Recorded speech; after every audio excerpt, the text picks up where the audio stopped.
दोस्तों नमस्कार, मैं मनोज कुमार शर्मा एक बार फिर धीरे से आपके शाम के उस अंगने में, जिस अंगने से आप कुछ खबरों को झांकने का प्रयास करते हैं। और मेरा ये प्रयास रहता है कि वो खबरें आप तक सही सलामत बिना चोट लगे पहुंच जाएं, क्योंकि अगर बिना चोट लगे और बिना मिर्च मसाला लगे वो खबर आप तक पहुंची तो उन खबरों पर आप विचार करेंगे और विचार करने के बाद ये सोचेंगे कि आगे क्या होने वाला है। क्योंकि अब तक जो हुआ वो भी आपने देखा, जो हो रहा है वो भी हम देख रहे हैं और जो होगा वो भी हम देखेंगे। लेकिन इस बीच एक तरफ जहां कोरोना सरकार की मुश्किलें बढ़ा रहा है और दूसरी तरफ सरकार की मुश्किलें साहिब की मजबूरी में झलक जाती हैं, जहां साहिब के बारे में बड़ी बड़ी खबरें और बड़े बड़े पर्चे विदेशों तक में छप जाते हैं। लेकिन यहां पर कुछ ऐसा होने वाला है जिससे सरकार की इमेज को और धक्का पहुंच सकता है। जी हां, मैं बात कर रहा हूं एक ऐसे आंदोलन के जो आंदोलन दिल्ली की सरहदों पर जमा हुआ है, जिस आंदोलन को तोड़ने के पता नहीं कितने प्रयास हुए, कितनी कोशिशें हुई। वो आंसू भी हमने देखे जिन आंसुओं ने, जिन सैलाबों ने लोगों में, किसानों में एक जुनून जगा दिया।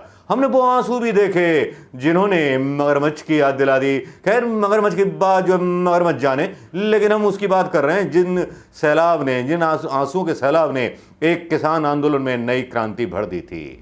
भले ही कोरोना की काफ़ी सारी बीमारियों की खबरें आ रही हों, मौतों की खबरें आ रही हों, वैक्सीनेशन के बारे में नेगेटिव खबरें आ रही हों कि वैक्सीनेशन शुरू नहीं हो पाएगा, फलानी डेट तक नहीं हो पाएगा, ये भी खबरें आ रही हों सीरम इंस्टीट्यूट की तरफ से कि सरकार की नीति की वजह से ये सब कुछ गड़बड़ हुई है। लेकिन इन गड़बड़ों को, अड़बड़ों को कभी मीडिया क्यों नहीं दिखाता भाई? मीडिया की क्या दुश्मनी है हिंदुस्तान की जनता से? अगर भाई बता देगा खबर तो क्या घिस जाएगा, क्या चला जाएगा?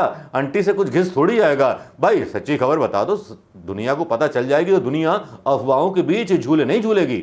हाँ, तो मैं दोस्तों बात कर रहा था आपके राकेश टिकैत की। जी हाँ, राकेश टिकैत का एक ऐसा बयान आया है जिसने सरकारी हलकों में हलचल मचा दी है। सरकार के बीजेपी खेमे में हलचल मचने लगी है। तंबू के बम्बू जो हैं हिलने लगे हैं।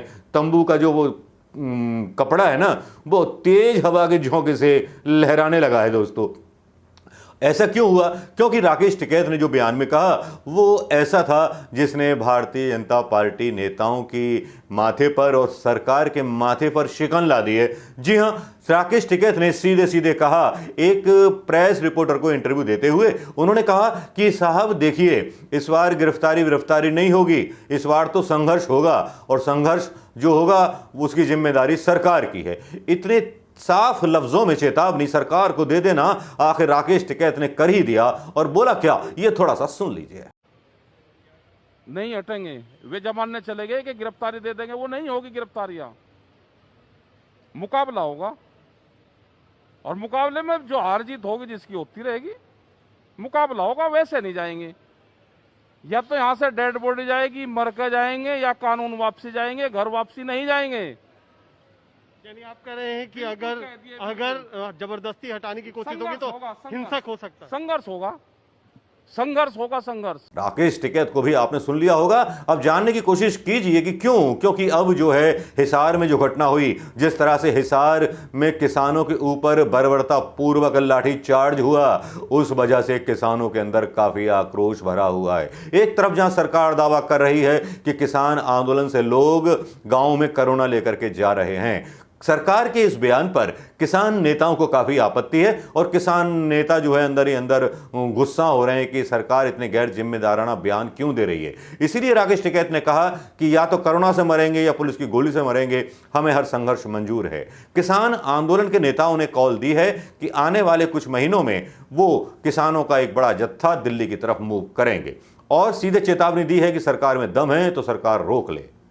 दोस्तों, जहां कोरोना की वजह से हालात बद से बदतर होते जा रहे हैं, वैक्सीन का कहीं पता नहीं है, किसानों की बात सुनने को सरकार तैयार नहीं है, कई मोर्चे अपने लिए सरकार ने खड़े कर लिए हैं जिनसे लगता है कि सरकार शायद अपने लिए परेशानियां खुद ही बढ़ा रही है।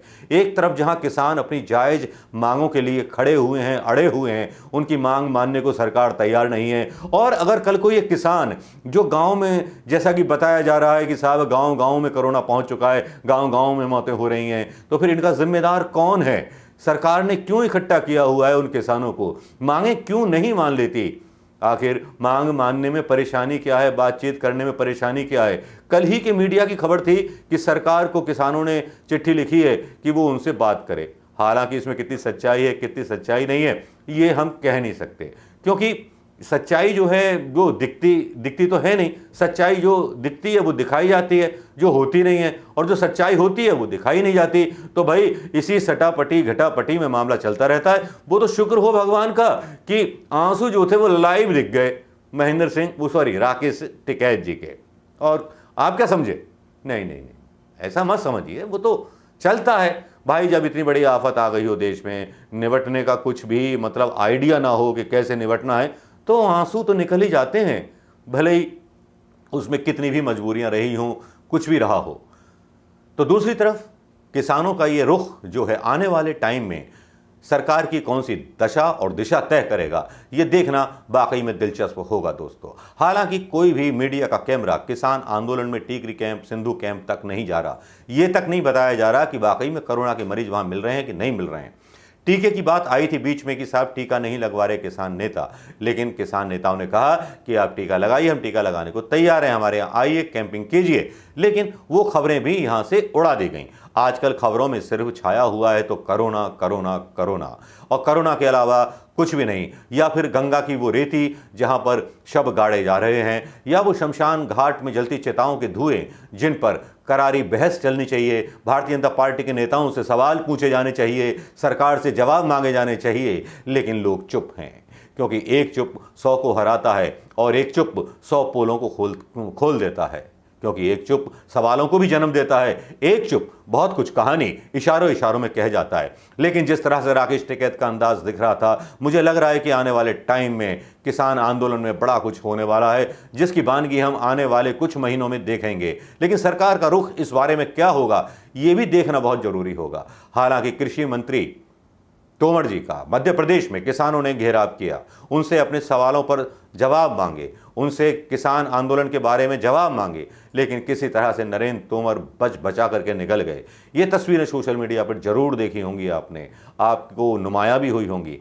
लेकिन दोस्तों, क्या घेराव कर देने भर से क्या सरकार झुक जाएगी? क्या सरकार किसानों की मांगें मान लेगी? या किसानों की मांग जायज़ है और सरकार अपनी जगह सही है, या सरकार जो है गलत है और किसानों की मांग जायज़ है? इस पर आपका क्या सोचना है? आप क्या सोचते हो, या आपने क्या अंदाज़ा लगाया है कि आगे क्या होने वाला है? लेकिन राकेश टिकैत का गुस्सा और सीधी चेतावनी क्या सरकार के लिए उसी तरह की चेतावनी नहीं है जिस तरह से कोई बालक शेर के जबड़े में अपना मुंह नहीं हाथ डाल दे? क्या राकेश टिकैत ने सरकार के शेर जैसे जबड़े में अपना हाथ तो नहीं डाल दिया? क्या ये हाथ घायल तो नहीं हो जाएगा? क्या किसान आंदोलन को कोई क्षति तो नहीं पहुंचेगी? क्या किसान आंदोलन टूटने के कगार पर सरकार द्वारा तो नहीं कर दिया जाएगा? या कोरोना के नाम पर कोई खेल किसान आंदोलन के साथ किया जाएगा? सवाल बहुत से हैं, लेकिन जवाब आने वाला समय देगा, आने वाला फ्यूचर देगा। अभी तो फिलहाल राकेश टिकैत की जो चेतावनी है वो सरकार का सरदर्द बन गई है, और सरकार को इसकी चिंता करनी चाहिए और इसका सॉल्यूशन भी सोचना चाहिए। अगर खबर आपको अच्छी लगी हो दोस्तों, शेयर करना मत भूलिएगा, क्योंकि किसानों की बात पर और ये जो है ना, कुछ भी नारा लगा लीजिए, लेकिन शेयर करना और कमेंट करना मत भूलिएगा। राकेश टिकैत की ये खबर कितने मीडिया ने दिखाई, कितने मीडिया ने इस पर मतलब बहस चलाई, इस बारे में भी थोड़ा सा सोचिएगा, थोड़ा है ना प्यार से सोचिएगा। नमस्कार, जय हिंद दोस्तों।